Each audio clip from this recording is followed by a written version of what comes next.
आपका हमारे YouTube channel BSTC classes पर। पिछले वीडियो में हमने राजस्थान एक परिचय पढ़ा था। आज हम उससे आगे, जिसमें आता है राजस्थान की विभिन्न इकाइयों के प्रचलित नाम, उसी टॉपिक का अगला भाग है। मैं आपको पहले ही क्लियर कर देता हूँ कि जिन जिन की ट्रिक बनेगी जिन नामों के, वो तो मैं आपको ट्रिक बताता जाऊंगा। जिनकी ट्रिक नहीं बनेगी, जिसमें एक दो नाम आते हैं, जैसे मारवाड़ हो गया, मारवाड़ में जोधपुर आता है, वो आप पढ़ लेना, उसको एक दो बार आपको याद हो जाएगा आसानी से। आज आपको बता रहा हूँ प्रचलित नाम और सेंटर, वो भी पूरी ट्रिक के साथ। आप हमारे साधारण से जो ट्रिक होती है देसी लैंग्वेज में, मारवाड़ी लैंग्वेज में, वो तो आप देख लो। जंगलादेश, जंगलादेश में कौन कौन से क्षेत्र आते हैं? एक तो बीकानेर और जोधपुर का उत्तरी भाग आता है। बीकानेर और जोधपुर का उत्तरी भाग, जिसका सूत्र होगा जा बिजो उत्तरी भाग। यानी कोई एक व्यक्ति है जिसको कोई कह रहा है जा बिजो उत्तरी भाग, यानी कोई खेत का उत्तरी भाग बिजो। तो जा से हमने क्या कर दिया? जा से हमने जंगलादेश कर दिया, बी से बीकानेर कर दिया, और जो से जोधपुर उत्तरी भाग का मतलब, यानी कि इन दोनों का उत्तरी भाग हो गया। ठीक है, ये हमारी ट्रिक होगी। आप लिखना चाहें तो लिख सकते हैं। ठीक है, दूसरा हमारा आता है योधे। योधे में कौन कौन से क्षेत्र आते हैं? इसमें आता है हनुमानगढ़ और गंगानगर के आसपास का क्षेत्र।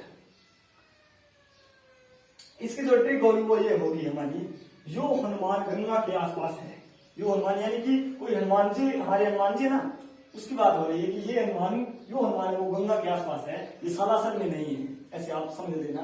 तो यो से हो गया योधे, यो से क्या हो गया? योधे। हनुमान से हनुमानगढ़ हो गया, और गंगा से हो गया गंगानगर, और उसके आसपास का मतलब हो गया आसपास का क्षेत्र। ठीक है, इसके बाद 3 नंबर जो आता है वो आता है हमारा सूरसेन। सूरसेन में जो क्षेत्र आते हैं वो आते हैं भरतपुर, धौलपुर, करौली। इसका जो ट्रिक होगा वो होगा सूरवीर ने भरत को कोझा धोया। यानी कि कोई एक सूरवीर आदमी है, उसने भरत नाम के व्यक्ति को कोझा धोया। अब इसका हम बनाएंगे सूरवीर सेन, बनाएंगे सूरसेन। सूरसेन में कौन कौन से क्षेत्र आते हैं? वो आते हैं भरत से भरतपुर हो गया, कोझा से करौली हो गया, धो से धौलपुर हो गया। ठीक है, इसके बाद आता है गिरवा। गिरवा में कौन कौन से क्षेत्र आते हैं? उसमें आते हैं उदयपुर व आसपास का पहाड़ी क्षेत्र, यानी कि उदयपुर के आसपास का पहाड़ी क्षेत्र। तो उसका जो ट्रिक होगा वो होगा गिर गया उदय पहाड़ियों के आसपास। यानी कि कोई उदय नाम का एक आदमी है, वो गिर गया कहां पर? पहाड़ियों के आसपास। तो गिर गया से हम बनाएंगे गिरवा, उदय से बनाया उदयपुर, पहाड़ियों के, यानी कि पहाड़ियों के आसपास का मतलब हो गया कि उदयपुर के आसपास की पहाड़ियां। ठीक, इसके बाद गोडवाड़। गोडवाड़ का जो क्षेत्र है, गोडवाड़ में जो क्षेत्र आता है वो आता है दक्षिण पूर्वी बाड़मेर, जालोर व पश्चिमी सिरोही। इसकी जो ट्रिक है वो है गोल्ड दरवाजे से बाहर जासी। यानी कि गोल्ड यानी खुदा, भगवान, ईश्वर, वो है वो दरवाजे से क्या जाएंगे? बाहर जासी।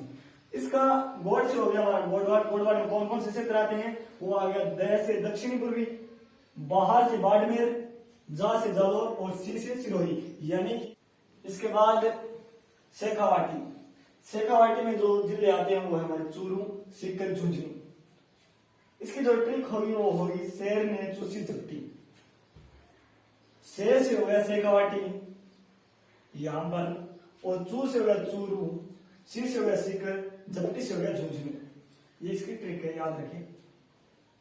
इसके बाद वागड़, जिसे वागड़ कहते हैं, वागड़ या वागड़, तो ध्यान, शब्दों का थोड़ा सा ध्यान रखें। वागड़ अलग चीज है, वागड़ अलग चीज है। हम वागड़ के बारे में पढ़ रहे हैं, वागड़ या वागड़। इसमें वागड़ में जो क्षेत्र आते हैं वो है डूंगरपुर, बांसवाड़ा, प्रतापगढ़। इसकी जो ट्रिक है वो ये है, वाह डूंगर बांस का पिंजरा बनाया। यानी कि कोई डूंगर नाम वाली में कोई बांस को पिंजरा बनाया, बिना कोई कहे तो वाह डूंगर बांस का पिंजरा बनाया, यानी कि शाबाशी दे है। इन माने वहां से हम कर देंगे वागड़।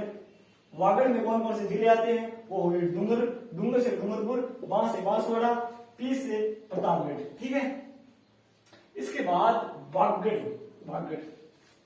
बागड़ में कौन कौन से क्षेत्र आते हैं? बागड़ में क्षेत्र आते हैं पाली, नागौर, सीकर, झुंझुनू का भाग।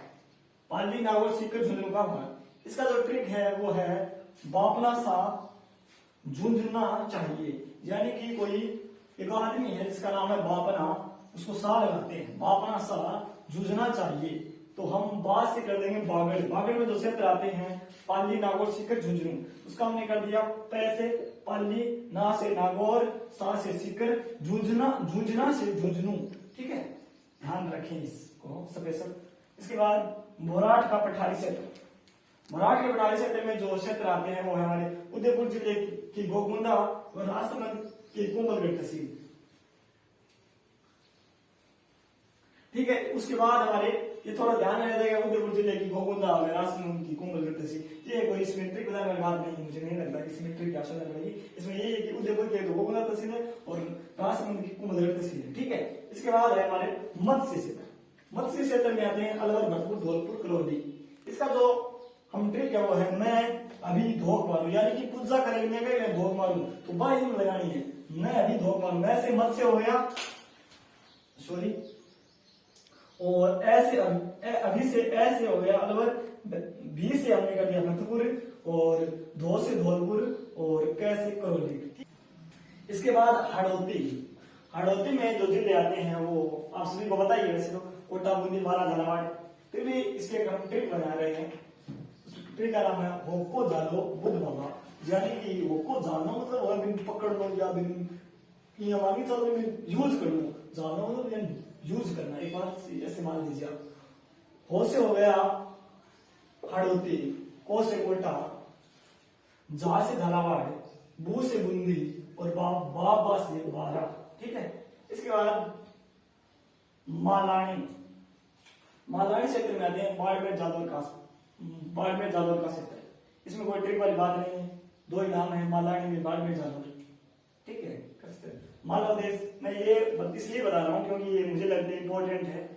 वैसे सभी इंपॉर्टेंट है मगर ये मुझे ज्यादा लग रहे हैं कि ये अधिक इंपॉर्टेंट है।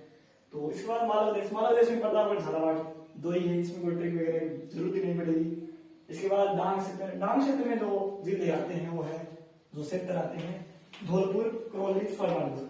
इसकी ट्रिक है वो है डांग सामो को जो दो, यानी कि कोई अब क्या नहीं, डांग लोगे भाई बात ही माने, डांग लो, डांग सामो को जो दो, डांग से हो गया डांग क्षेत्र, सामो सामो से हो गया सोयमाधोपुर, को से करौली, और धो से धौलपुर।